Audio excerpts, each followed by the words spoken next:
in the limelight. Feel like he's Jordan out there, and he is just gonna take every mid range. He's just going into the limelight. He's just getting. You know how when you know somebody that never had money and they get some money.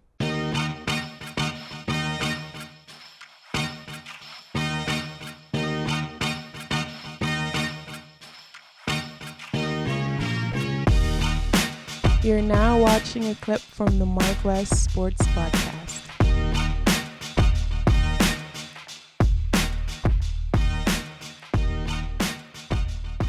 On that whole New England situation. So let's talk about the Miami Heat, because I actually didn't see the game last night, unfortunately. It was vibing. Victor Oladipo made his debut with the Miami Heat. A big transaction for the Heat before the trade deadline. The two-time All-Star, defensive minded type of player, Victor Oladipo, played last night. So, Wes, if you saw the game, tell me what happened. I did see the score. I did see we won. We beat the Warriors at home. So, what'd you see from Oladipo? Well, first off, we won. It was 116 to 109. Of course, Steph Curry wasn't doing that great. Bam Adebayo was actually doing not even just Bam, but like defense wise, we was doing our thing. As far as scoring wise, you had you had Duncan Robinson. He led us in scoring, and then you had Jimmy Butler. Duncan Robinson has been balling lately, though. Yeah, he been balling, but the reason why he's been balling more is because when he's seeing that the shot is not going down, he's just going to go ahead and do something else. He's going to go ahead and get you with the jumper. He's going to take it. I feel like he's actually been doing better with that than Tyler Hero. And going back to what I was saying for the longest, Tyler Hero, he just need to slow down. Yeah, he's making more progression, I think, with like making the right play. Exactly. He'll dribble in the paint, kick it out, or he'll go for the layup himself. Exactly. Or if he feel like, the dude is on him as far as defensively, he'll pass it out. He's just making the right play. Exactly. Sometimes Tyler Hero, unfortunately, his last name is Hero, and he tries to be that, literally. I think he just so he got tries caught up to in the limelight. feel like he's Jordan out there, and he is just gonna take every mid range. He's just going into the limelight. He's just getting. You know how when somebody that never had money and they get some money. Yeah. That's how he's playing right now. He didn't have that shine, and now he's getting that shine, so he's feeling himself a little bit, which is taking him off his game. Regardless of the fact, going back to Victor Oladipo, he made his debut with the Miami Heat. I liked it. I didn't love it, but I do understand. Why didn't you love it? Because he was not even that great. I mean, as far as his stats, let me go back to his stats. But he just started, man. That's what I'm saying. But that's his stats. He played 23. He played 23 minutes and had 6 points, 3 rebounds, and had 5 assists.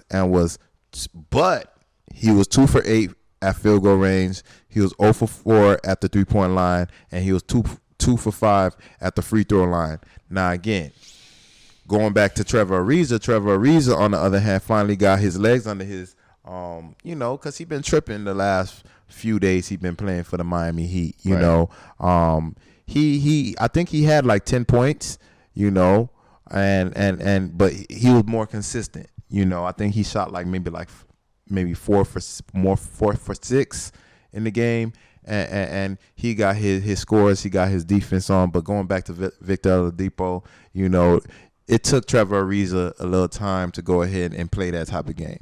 Not just that, but, he's going ahead and finding out what's going on with the Heat culture right now as far as with our training, as far as with certain people habits, and he was kind of like off, you had Harkless and Avery Bradley that wind up getting traded because they was never able to, figure it out with the Miami Heat. That's why you probably never seen him playing like that. And even with Harkless, when he was on there, I was just like, he doesn't even look like a Miami Heat. But going back to Oladipo did look good. Even though he was off with his shooting, I think it was the butterflies. I think it was, finally playing for the team that he wanted to play for. He was playing real good defense. He played Steph Curry real good.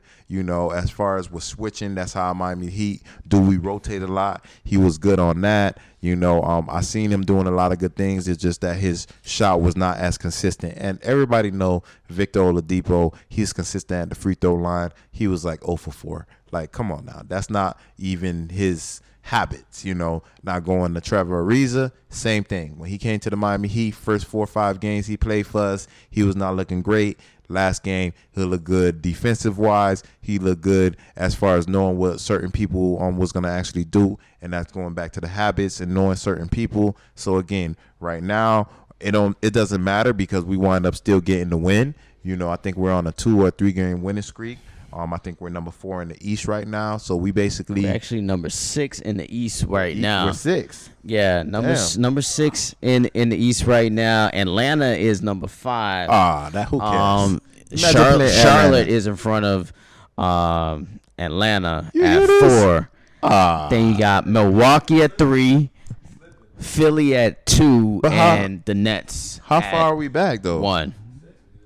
We're 6, but how but far? We're like a half game back of 4. Like, come on, man, that's nothing.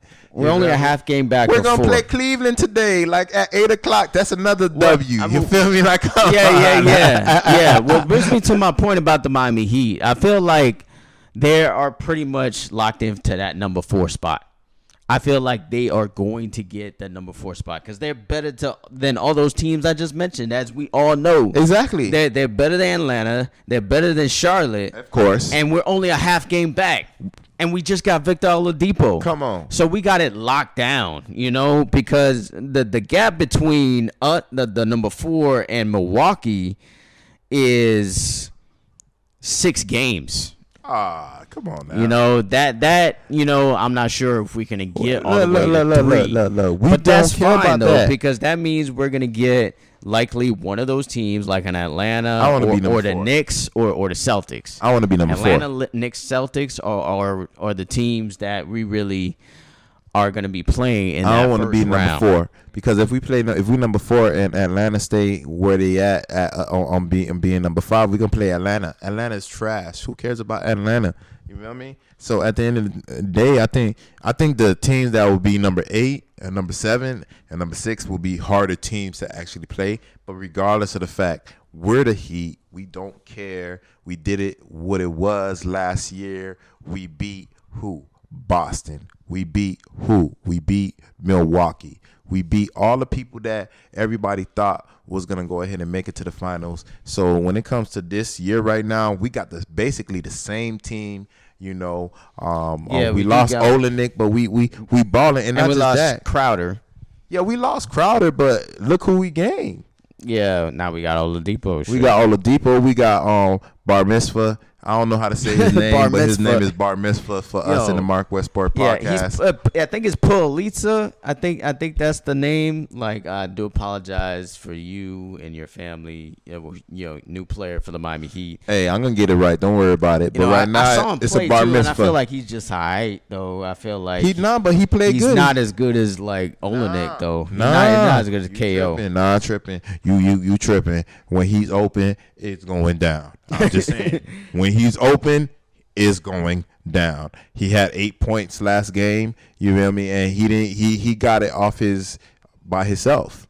You know what I'm saying? Okay. I didn't see the last game. He balled out last game? He balled out last game. And it's going back. You feel me? The games that you seen, same thing like I was saying with Trevor Ariza. He was here for like 4 games, and he wasn't playing that great, and last game was his best game as a Miami Heat. Same thing with Bar Mitzvah. He came around the same time. He came around the same time, and now he had 8 points. Of course, we know Kelly Olynyk was averaging maybe 10 points of the game for the Miami Heat, but I did see him score 20 points before. But again, he has his moments. He has his moment. He have his moment. He's the only one that I feel was the lightning in the bottle. I think we was thank you for letting him go because he never played. My whole thing is he was just a cheerleader. He never played. He was a good cheerleader too. He was one of the best cheerleaders in the NBA. But my whole thing Definitely is the best he cheerleader in the never NBA. really played. Like my whole thing is I liked his game too. He was a big man that could shoot threes. I didn't really get to see him consistently to see if he can really take that pounding in the paint. You feel me? Because, you could be a big guy, but people are like, man, let me go house this little boy. You feel me? I didn't really see him like that to see if he was one of that players. You see, like Drummond is one of those people that he's like a big boy. You feel me? He wear his big boy pants and he's going to do his thing. Going back to another topic we want to go ahead and transition to, you